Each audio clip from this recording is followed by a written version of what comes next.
इधर Donald Trump अरब की बारूदी दलदल से निकलने के लिए छटपटा रहे हैं। वो किसी भी तरह ईरान से समझौता चाहते हैं, लेकिन इस वक्त समझौते के बीच यूरेनियम और हार्मूज से बड़ा रोड़ा बेंजामिन नेतन्याहू बन चुके हैं। लेबनान में इजराइल की बमबारी से ईरान भड़का हुआ है। मुस्तफा ने अमेरिका के साथ बातचीत से इनकार कर दिया है।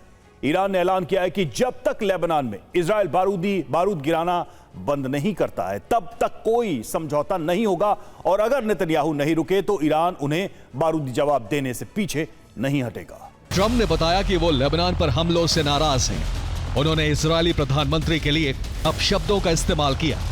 बेंजामिन नेतन्याहू पर जमकर गुस्सा निकाला और नेतन्याहू से तुरंत जंग रोकने के लिए कहा।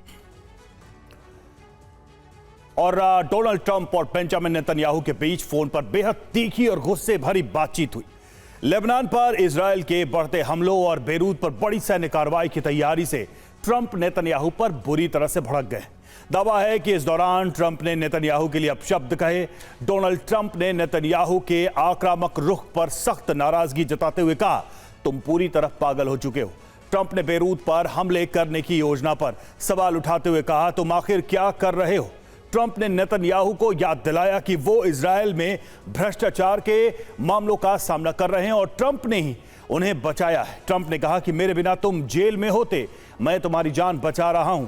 ट्रंप ने कहा कि इजराइल की जरूरत से ज्यादा जवाबी कार्रवाई की वजह से पूरी दुनिया में लोग नेतन्याहू और इजराइल से नफरत करने लगे हैं। रिपोर्ट्स की माने तो इस दौरान ट्रंप लगातार बेंजामिन पर चिल्लाते रहे और इजरायली प्रधानमंत्री सिर्फ ठीक है बोलते रहे। उनके मुंह से सिर्फ लेकिन मगर जैसे शब्द ही निकल पाए।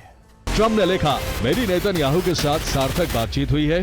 बेरूत में कोई भी सैनिक नहीं भेजा जाएगा। जो सैनिक रास्ते में थे उन्हें वापस बुला लिया गया है। हमारी हिजबुल्लाह के साथ भी अच्छी बातचीत हुई। वो हमले पूरी तरह से बंद करने पर सहमत हैं, यानी इजराइल उन पर हमला नहीं करेगा और न ही वो इजराइल पर हमला करेंगे। चुली लेबनान में IDF योजना के मुताबिक अभियान जारी रखेगी। अगर हिजबुल्लाह हमारे शहरों और नागरिकों पर हमले बंद नहीं करता है तो इजराइल बेरूत में उनके ठिकानों पर हमला करेगा। हमारे इस रुख में बदलाव नहीं आने वाला। और ईरान युद्ध की आड़ में बेंजामिन लेबनान में अपने लक्ष्यों को हासिल करना चाहते हैं। यही वजह है कि 2006 के बाद पहली बार इजराइल की सेना लितानी नदी को पार कर चुकी है और आगे बढ़ने की तैयारी कर रही है।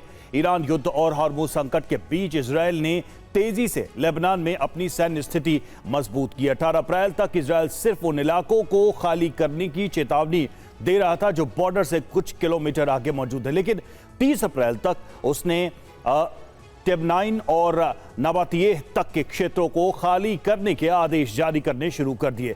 7 मई तक इजराइल और आगे बढ़ गया। इजरायली सेना ने लितानी नदी के उत्तर में मौजूद क्षेत्रों को भी खाली करने का अल्टीमेटम देना शुरू कर दिया। इसके बाद हुआ यह कि 30 मई आते आते इजराइल की सेना ने लितानी नदी को भी पार कर लिया और धीरे धीरे उसकी आक्रामकता दक्षिण लेबनान से निकलकर मध्य लेबनान की तरफ बढ़ने लगी।